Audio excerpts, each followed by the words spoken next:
Well guys, welcome back to the nest. Hope you're all keeping well. It's another night and time for another movie reaction. Now, I realise it's getting a lot more sunny outside. It's April, coming up to summer, and I do hope you all realise that I've started editing my videos. I'm using iMovie to this, so a big shout out to iMovies.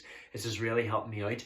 Tonight's video is a reaction to the scariest movie of all time, the biggest movie of 1973, The Exorcist. Love the theme song. I can see why this was called the scariest movie of all time. Horror films back then were pretty much quite mild. Like, you know, we've reacted to Psycho, Rosemary's Baby.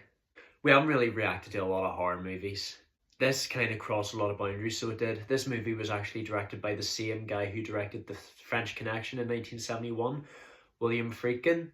And I gotta say, I heard that this movie had a lot of problems with production. Let's just say the director, William Friedkin, was very temperamental. He would fire people without warning, and I'll talk about that in a minute.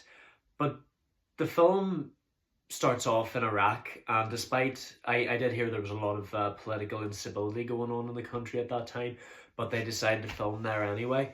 A priest named Lancaster Marin is on an excavation site, and he finds a coin with something to do with religion, I think, and a statue of this ugly looking demon.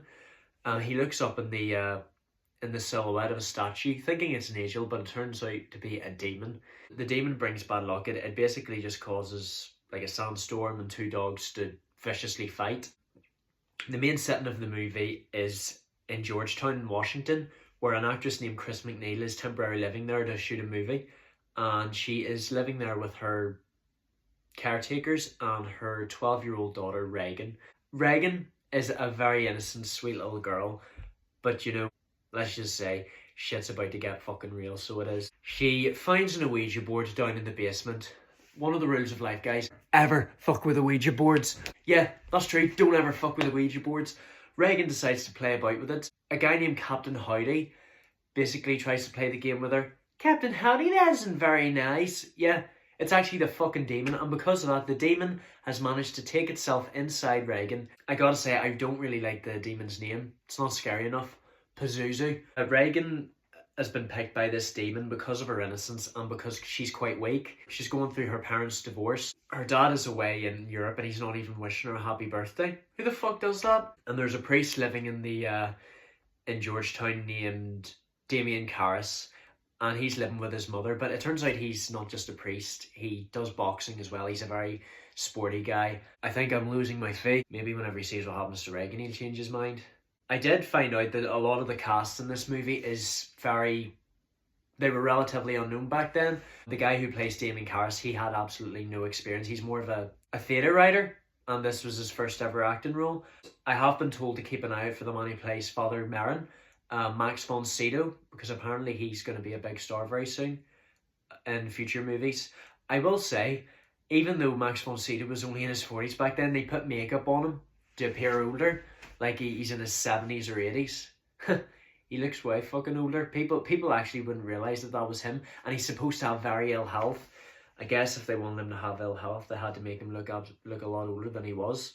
Whenever Chris is holding a party for everyone, Reagan decides to spoil it for everyone. She comes downstairs, you're gonna die up there, and then she pisses all over the fucking floor.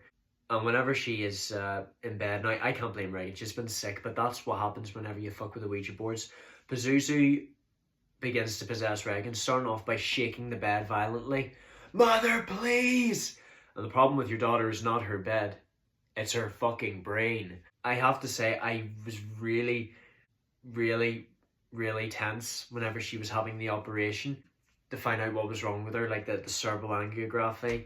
A lot of people had harsh reactions to that apparently, especially whenever it's done to a poor 12-year-old girl. I feel so sorry for Reagan, because one minute she starts off a sweet wee girl, and the next minute this fucking demon possesses her, so it does, and she changes her whole personality, and it gives her intense strength for a wee girl of her age. The sow is mine! I feel so sorry for Chris, because she tries to get all the help for Reagan, but you know, No mother should ever have to see her daughter being possessed by a fucking spiritless, uncaring demon who just wants to ruin people's lives. I do think, the Ouija board shouldn't have come into it, but, I guess that's what happens when you want to unravel the mystery. The doctors suggest using exorcism to help Regan out, because she is also killed, as possessed, obviously. She has killed Burt Dennings, who's the director of Chris's film, who was also seeing Chris, as a lover. I gotta say, I don't think he was the right choice for Chris, because he was drunk, he was being rude to Carl. Look, I'm not gonna say what he says to him, because it's YouTube would probably tell me off for this. I also will put a disclaimer in the description, because this deals with a lot of graphic stuff. But Chris hears Regan screaming once more, and I gotta feel so sorry for Regan. Like, she's starting to develop like scars all over her face. Captain Howdy, aka Pazuzu. Even though the name's not mentioned, I did hear it has started to appear. The demon is starting to appear all over Regan. I will say, you do sometimes see the face of Pazuzu, appearing throughout the film in quick edits like this, and and it's absolutely horrifying. Even whenever Damien Karras loses his mother, he has nightmares about it. Regan can't even walk. Like, she has to be carried to the door whenever she's brought home by her mother. She starts stabbing herself with a fucking crucifix. Oh my god. Do you know what she did? And she's actually able to twist her head right round. The demon is actually making her imitate other people's voices, like Denning's voice. Do you know what she did, your daughter? However, Chris manages to get in touch with Karras, and she desperately needs an exorcism, but obviously the church has to grant it. I did find out that this movie the book was actually based off a real life exorcism of a young boy who was thought to be possessed of a demon. You guys should check it out, the backstory to it. But and I also found out that the author of the novel also wrote the screenplay. He also produced it, William Peter Blatty. Must have been very helpful having him around. Karras will need to see Regan for proof that she is fully possessed, and Pazuzu has completely covered up Regan's face just to make it look like Pazuzu is taking no fucking control. Your mother's in here, Karras. Would you like to see her? She wants to leave a message. That scene was absolutely fucking disgusting. Just seeing all the vomit, and apparently that was Jason Miller's actual reaction to having the fake vomit all over him. He's managed to record the voices of Pazuzu speaking in English backwards, and mentions Marin. It turns out that Pazuzu and Marin are old foes. Wouldn't surprise me. He did find the statue in Iraq. Looks like they actually get proof of for an exorcism, and it was so traumatizing seeing that Regan is trapped inside the demon's body and has actually carved the words "help me" into her own belly. How scary is that? They managed to call Marin because he's performed an exorcism on a boy in Africa, and the one thing he instructs Karras not to do not listen. It is psychological, and there's only one personality. I gotta say, Marin absolutely seems to know what he's doing. Pouring the water all over Pazuzu. Shove it up your ass! Fuck him! Pazuzu definitely has some mouth on it. Pazuzu does my fucking head in. Like, it tortures Regan. The way it twists its head, I actually wonder, because that's how Dennings was found, with his head facing backwards. I wonder if I can twist my head. Did it! Karras unfortunately listens to Pazuzu speaking in his mother's voice. What have you done to me, Dimmy? You're not supposed to listen. One of the iconic scenes of this whole movie is whenever they do the iconic scene, they use the holy water, pour it all over Regan. Regan starts floating up. The power of Christ compels you. The eyelids, that absolutely makes me fucking sore doing that. I am actually wondering how Linda Blair, the girl who was portrayed Regan, I was actually surprised she was able to do that so many times without hurting her. Linda Blair is also fantastic in this movie.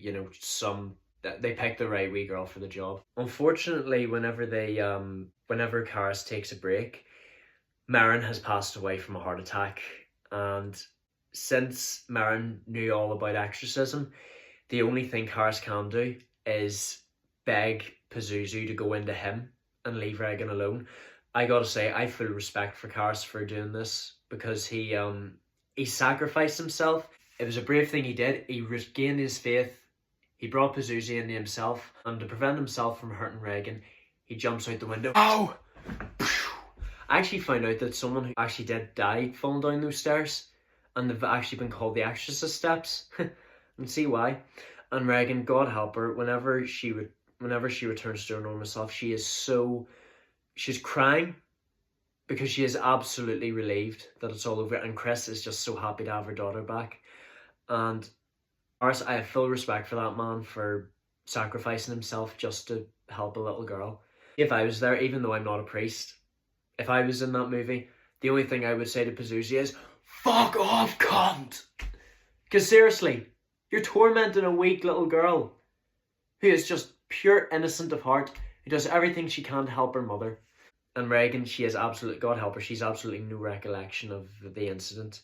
And a friend of Karis received the necklace that Marin was wearing, and looks like Chris and Regan are moving back to California to live a new happy life. I gotta say, it's a happy ending. Sad about Karis and Marin, but they did everything in their power to help Regan, and look what happened. A little bit of backstory for this movie. William Friedkin turned out to be a very temperamental director. He would often fire people without warning.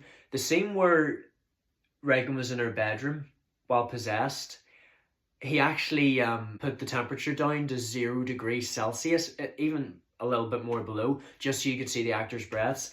Max von Sydow, Jason Miller and Linda Blair, they must have been so fucking cold while filming this movie. Shot after shot after shot after shot. Honey, I'm gonna hypothermia, fuck! They managed to create a fantastic horror movie. I gotta say, so far this is the best horror movie I've ever watched so far on this channel. So there were some beliefs that the movie was actually cursed because like loads of people involved with the movie died.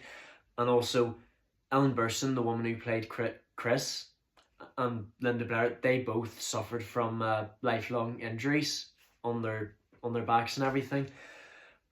But William Friedkin really did go the extra mile. Whenever the movie got released, I found out that there were so many people flocking in the piss and rain in late December 1973 just to see the movie, flocking outside to see how horrific it is. And like I said, it was so horrific, people were vomiting all over the fucking toilets, they were fainting, apparently a woman even miscarried. A lot of children were taken to see the film. Why would you even want to take your kid to a horror movie about a wee girl who is possessed by a horrific demon, who uses foul language, just tries to make her life an absolute misery trying to kill her? It was such a fantastic movie. I'm really fond of this.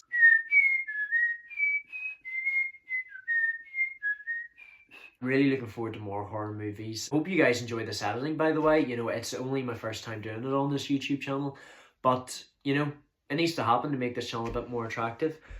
I've really enjoyed 1973 so far. Sadly, we've only got one more movie to do, but it's also the end of a series that we've been reacting to for a while now, but I'm really looking forward to seeing how it's going to end. Hopefully it ends on a high note. It's only the original series that's over, but there's going to be reboots in the years to come. I'll not spoil too much for you guys, but let's just say thank you so much for watching, guys. Don't forget to leave a like, comment, subscribe, tell me what you would like to see next, turn on all notifications. I shall see you guys in the next video, and always remember, if you feel like you're possessed by a horrific fucking demon, such as Pazuzu, call a priest. That's what you need to do. Thank you so much for watching, guys. Love you all to death.